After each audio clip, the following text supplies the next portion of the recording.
அனைவருக்கும் வணக்கம். தமிழக வெற்றிக் கழகத்தின் சார்புல சென்னையில மாபெரும் கண்டன ஆர்ப்பாட்டம் நடைபெற்றிருந்தது. அதுல தாவேகாவுடைய தலைவர் விஜய் அவர்கள் ரொம்ப குறுகிய நேரமே பேசியிருந்தாரு. எனக்கு தெரிஞ்ச ஒரு விஜய் ரசிகன், இப்ப தாவேகா தொண்டன். அவன்கிட்ட கேட்டேன். "என்னடா தம்பி உங்க அண்ணன் இவ்ளோ கம்மியான டைமே பேசியிருக்காரு" அப்படின்னு சொல்லிட்டு நான் கேட்டேன். அவன் அதுக்கு ஒரு பதில் சொன்னான். "எங்க அண்ணன் மேகி நூடுல்ஸ் மாதிரிண்ணே. அதாவது 2டே நிமிஷம் தான் மேகி நூடுல்ஸ் ரெடி ஆயிடும். ஆனா, அது ரொம்ப சுவையா இருக்கும். ரொம்ப மக்களுக்கு புடிக்கும். அதே மாரி எங்க அண்ணன் பேசின கருத்து 2 நிமிஷத்துக்குள்ள இருந்தாலும், சேர வேண்டிய மக்களுக்கு போய் சேர்ந்துரும் அப்படின்னு சொன்னான். அதுக்கு நான் அவன்கிட்ட ஒரு பதில் சொன்னேன். "தம்பி, எல்லா விஷயத்தையும் 2 நிமிஷத்துல பண்ணிற முடியாதுடா" அப்படின்னு நான் சொன்னேன். இது புரிய வேண்டியவங்களுக்கு புரியும்.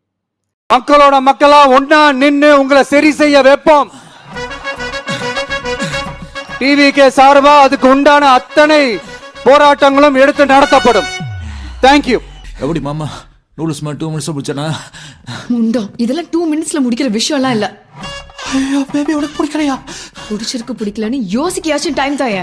மேகியோட ஜாலி 2 நிமிஷத்துல. சரி, விஜய் ஒரு பக்கம் இருக்கட்டும். தாவேகாவுடைய கொள்கை பரப்பு செயலாளர் ராஜ்மோகன் அவர்கள் ஒரு நேர்காணல் குடுத்திருக்காரு. அது சமூக ஊடகங்கள்ல பயங்கரமா பகிரப்பட்டு வருது. ராஜ்மோகன அவன் அவன் வச்சு செஞ்சுகிட்டு இருக்கான். ராஜ்மோகன் அப்படி என்ன அந்த நேர்காணல்ல பேசினாரு. இன்னொரு பக்கம் பார்த்தோம்னா, தாவேகாவுடைய பிரச்சார பீரங்கி ஆதவ் அர்ஜுனா அவர்களுக்கு கொலை மிரட்டல், அவர ஒரு பக்கம் மர்டர் பண்றதுக்கு பிளான் பண்றாய்ங்க அப்படின்னு சொல்லி டி நகர் காவல் நிலையத்துல அவரு ஒரு பக்கம் கம்ப்ளைண்ட் குடுத்திருக்காரு. என்னதான் நடந்துகிட்டு இருக்கு தமிழக வெற்றி கழகத்துல அப்படிங்கிறதெல்லாம் இந்த ஒரு காணொளியில தெள்ள தெளிவா பார்க்க போறோம்.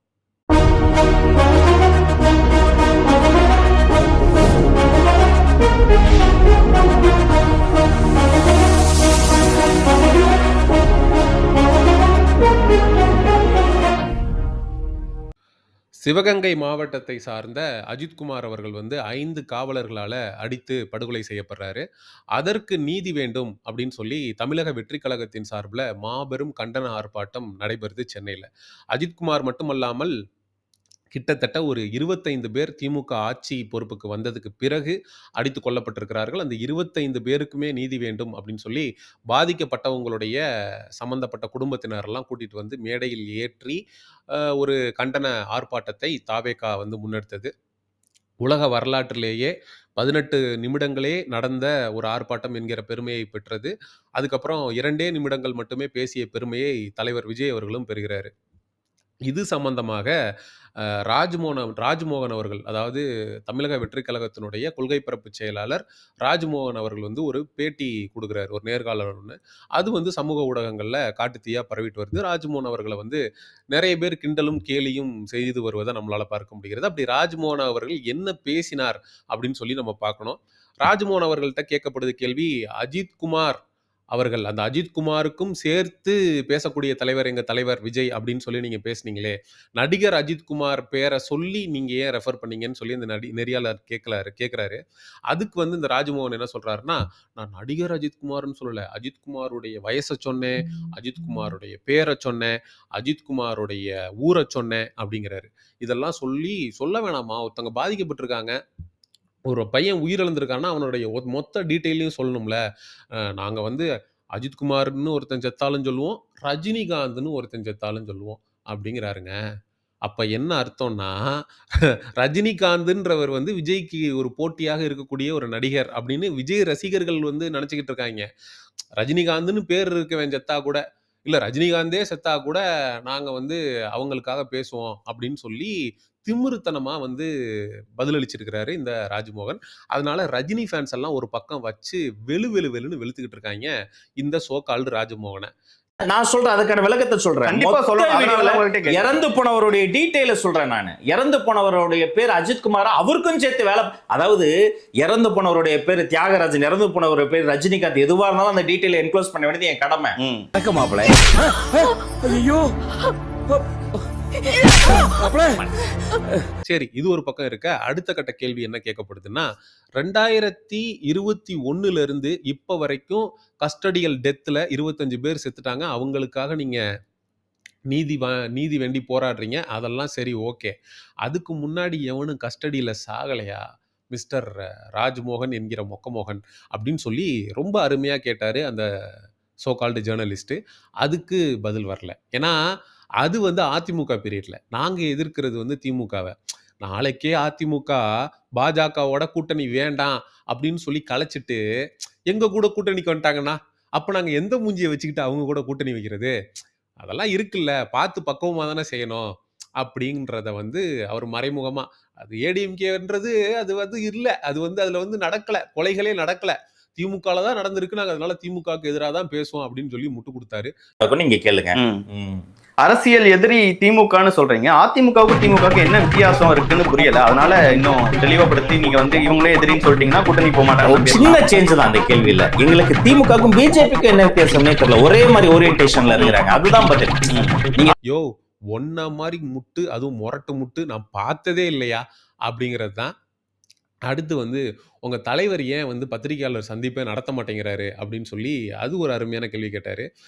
நீங்க எங்க தலைவர் பத்திரிகையாளர் சந்திப்பு நடத்தியிருக்காரு. ஆனா, அத நீங்க கணக்குல எடுத்துக்க மாட்டீங்க. எதுயா பத்திரிகையாளர் சந்திப்புன்னு கேட்டா, நான் வந்து மதுரையிலிருந்து கொடைக்கானல் வரைக்கும் போறேன். ரசிகர்கள் யாரும் வர வேண்டாம். அங்க ரோட் ஷோ வந்து நடக்காது. இங்க ரோட் ஷோ முடிஞ்சிருச்சு. அப்படின்னு சொல்லி ஒரு நான் கொடைக்கானலுக்கு போறேன் மதுரையிலிருந்து. இங்கேருந்து எவனும் வர வேணாம் அப்படின்னு அவரு சொன்னத, இது பத்திரிகையாளர் சந்திப்பாம். பத்திரிகையாளர் சந்திப்புக்கு உண்டான மரியாதை போச்சேடா உங்களால அப்படிங்கிற மாரி தான் இருந்துச்சு. அப்ப ஒரு பத்திரிகையாளர் சந்திப்பு நடத்த தெரியாத ஒரு தலைவர். ஒரு 2 நிமிடம் மட்டும் பேசக்கூடிய ஒரு தலைவர். அதுக்கப்புறம் வந்து போலீஸ் பெர்மிஷன் கேட்டாங்களாம். போலீஸ் வந்து இந்த ஒட்டுமொத்தமா இருக்க இந்த 25 குடும்பத்தை சார்ந்த நபர்களையும் கைது செய்யறதுக்கு திட்டம் போட்டிருந்தாங்க. நாங்க அதனால தான் 10:59க்குலாம் பேசிட்டு கிளம்பிட்டோம். 18 நிமிஷத்துல வந்து பொட்டிய கட்டிட்டு கிளம்பிட்டோம். அப்படின்னு சொல்றாரு. ஏன்பா ராஜ்மோகன், போலீஸ் உளவுத்துறை ரிப்போர்ட் சொல்லுச்சு. அவங்க உங்கள கைது பண்ண போறாங்க. கைதுக்கெல்லாம் பயப்படக்கூடிய நீங்கலாம் அரசியல் கட்சி நடத்தி, உங்களுக்கு ஒரு கொள்கை, கோட்பாடு, நீங்கலாம் என்னத்த பண்ணி கிழிச்சிற போறீங்க? அ? தடைய மீறி நடத்துங்க. கைது பண்ணா மக்கள் பார்த்துக்கிட்டு இருக்கான்ல. மக்கள் உங்க பக்கம் தானே நிப்பான். மக்கள் போராடுவான்ல உங்களுக்காக இறங்கி. எதிர்க்கட்சிகள் குரல் கொடுக்கும்ல. இவங்க மக்கள் பிரச்சனைக்காக போராடுனாங்க. நீங்க எப்படி வந்து இவங்க மேல வழக்கு தொடுக்கலாம் அப்படின்னு சொல்லி எவ்வளோ பேர் பேசுவாங்க. நம்மளே பேசிருவோம்னா, ஆமா பேசியிருப்போம். அதெல்லாம் இல்ல. அதாவது அவங்க கைது செய்ய போறாங்கன்னு எங்களுக்கு தெரிஞ்சதுனால, நாங்க வந்து 10:59க்குலாம் மூடிட்டு கிளம்பிட்டோம் அப்படிங்கிறாரு. அப்படிலாம் மக்கள் பார்த்துட்டு இருக்க மாட்டான். உங்களுக்கு தான் ஆதரவா இருந்திருப்பான். எப்படியெல்லாம் சப்பக்கட்டு கட்டுறாரு பாருங்க. இது மாரி ஒரு இவர் கட்டின சப்பக்கட்டு வந்து சமூக ஊடகங்கள்ல பேச்சு பொருளா மாறி, விஜய போட்டு பொளக்குறதுக்கு பதிலா இந்த ஆள அட்மிட் பண்ணி பொலன்னு பொளந்துகிட்டு இருக்காய்ங்க. ஏன்னா, விஜய்க்கு வந்து ஒண்ணும் வராது. அந்த அளவுக்கு ஒண்ணும் தெரியாது. அங்க ஒண்ணும் இல்ல விஜய்ட்ட. அவர் ஒண்ணும் இல்லன்னு ஒத்துக்குங்கடா. தலைவர் வந்து ரொம்ப வருத்தப்பட்டாரு. தலைவர் வந்து கண்ணீர் விட்டார். நான் பக்கத்துல இருந்து பார்க்குறப்ப, அவரு மூஞ்சிய பார்த்து பேசுறதுக்கே எனக்கெல்லாம் மனசு வரல. அப்படின்னு உருட்டுறாருங்க இந்த ஆளு, இந்த ராஜ்மோகனு. ஏய்யா யோவ்! கொஞ்சமாவது நம்புற மாரி பேசியா? அ அவர் வந்து பார்க்குறதுக்கே சைலன்ட்டா தான்யா இருப்பாரு, உங்க தலைவரு. அவர் அதிகம் பேசக்கூடிய ஆள் இல்ல விஜய். நெறைய பேர் சொல்லி கேள்விப்பட்டிருப்போம். அஜித் இருக்கார்ல, தல அஜித் அவர்கள். அவர் வந்து ரொம்ப ஓப்பனா, ஜாலியா, ஃபன் பண்ணி பேசக்கூடிய ஒரு நபர். விஜய் வந்து ரொம்ப ரிசர்வ்டான டைப். ரொம்ப அமைதியா மட்டும் தான் இருப்பாரு. ஷாட் ஓகே அப்படின்னா தான் போய் நடிக்கிறது இதெல்லாம். அது மாரி விஜய் அவர்கள் வந்து ரொம்ப அமைதியா இருக்கக்கூடிய நபரு. இந்த ஆள் வந்து அவரு ரொம்ப சோகத்துல இருந்தாரு. இது வந்து ஒரு மிகப்பெரிய தாக்கத்த ஏற்படுத்திருச்சு. அப்படி உள்ளுக்குள்ள அவ்ளோ தாக்கத்த ஏற்படுத்தியிருக்கு இந்த லாக்கப் மரணங்கள் அப்படின்னா, 3 நிமிஷம் அதாவது 2 நிமிஷம், 3 நிமிஷம் பேசிட்டு நீ இறங்கி போயிருப்பியா? தடை அதை உடை சரித்திரம் படை அப்படின்னு சொல்லி இறங்கி வச்சு செஞ்சிருக்க மாட்ட. அரசாங்கத்தையும், காவல்துறை அதிகாரிகளையும், இந்த போலீஸ் டிபார்ட்மெண்ட்டையும், டிஎம்கே ஆட்சியையும் வச்சு இறங்கி கிழின்னு கிழிச்சிருக்க மாட்ட. ஸ்கிரிப்ட் பேப்பர்ல இருந்தத மட்டும் 3 நிமிஷம் நீ பாட்டுக்கு வந்து ஒரு கடமைக்கு நீ பண்ணிட்டு போன. இதெல்லாம் வந்து இவர் வந்து துக்கத்துல இருந்தாரு. இத நாங்க நம்பணுமா? என்னங்கடா எங்களலாம் பார்த்தா இளிச்சவாயன்னு நெத்தியில எழுதி எழுதி ஒட்டியிருக்கா என்ன? முட்டு குடுக்கலாம் ராஜ்மோகன். அதுக்குன்னு ஒரு அளவு இருக்கு. ரொம்ப மொரட்டு முட்டா குடுக்கக்கூடாது. முட்டி முட்டி மண்டை உடைஞ்சு போயிரும். அதுக்கப்புறம் இது வந்து சமூக ஊடகங்கள்ல எங்க தலைவர் ரஜினிய வந்து ரஜினிகாந்த்ன்ற பேர் இருக்கவன் செத்தாலும் நீ வந்து அவங்களுக்காக பேசுவேன்னு எங்க தலைவன் செத்துருவாருனடா சொல்ற அப்படின்னு சொல்லி ரஜினிகாந்த் ஃபேன்ஸும் போட்டு பொலன்னு வச்சு பொளந்துகிட்டு இருக்காய்ங்க இந்த ராஜ்மோகன. ஆனா யா ராசா நீங்க வந்து உங்களுடைய ரசிகர்களா இருக்கீங்க, ரொம்ப வெறியர்களா இருக்கீங்க. அதெல்லாம் எனக்கு புரியுது. ஆனா ஆர்ஐபி ராஜ்மோகன் அந்த அளவுக்கெல்லாம் டேக் போட்டு ஒருத்தர வந்து நம்ம வந்து பண்றதுன்றது நல்லா இல்ல. அதுல எனக்கு உடன்பாடு இல்ல. அவர் வந்து தாவேகாவுடைய கொள்கை பரப்பு செயலாளராக இருந்து, விஜய் அவர்களுக்கு இவ்ளோ முட்டு குடுக்கிறத பார்க்கும்போது உண்மையிலேயே நமக்கு மனசு கஷ்டமா இருக்கு. அ இத இந்த இந்த ராஜ்மோகன் அவர்கள பற்றிய உங்களுடைய கருத்து என்னங்கிறத மறக்காம இந்த வீடியோடைய முடிவுல கமெண்ட் செக்ஷன்ல சொல்லுங்க. இந்த வீடியோ இன்னும் முடியல. இவருக்கு ஒரு பக்கம் அடி விழுந்துகிட்டு இருக்கு. தாவேகாவுல இருக்கக்கூடிய ராஜ்மோகன ஒரு பக்கம் விட்டு வெளுக்குறாங்கன்னா, இன்னொரு பக்கம் இவருக்கு ஆதவ் அர்ஜுனாவுக்கு கொலை மிரட்டல். அவர வந்து அவருடைய அலுவலகத்துக்குலாம் தேடி வந்து ஆளுங்க வந்து கையில ஆயுதங்களோட ஆட்டோல வந்து இவர கொலை பண்ணுவதற்கு ஏதோ முயற்சி செய்கிறதாக ஆஜவ் அர்ஜுனா தரப்புல வந்து வழக்கு குடுக்கப்பட்டிருக்கு டி நகர்ல. நம்ம இத வந்து ராஜ்மோகன் விஷயம் மாதிரி காமெடியா கடந்து போ முடியாது. ஏன்னா, நம்மளுடைய ஆம்ஸ்டாங் அவர்கள் வந்து படுகொலை செய்யப்பட்டிருக்கிறாரு. அதே மாதிரி வந்து அரசியல் கட்சியில இருக்கக்கூடிய தலைவர்களுக்கு வந்து ஆபத்து வருவதற்கான வாய்ப்புகள் இருக்கு.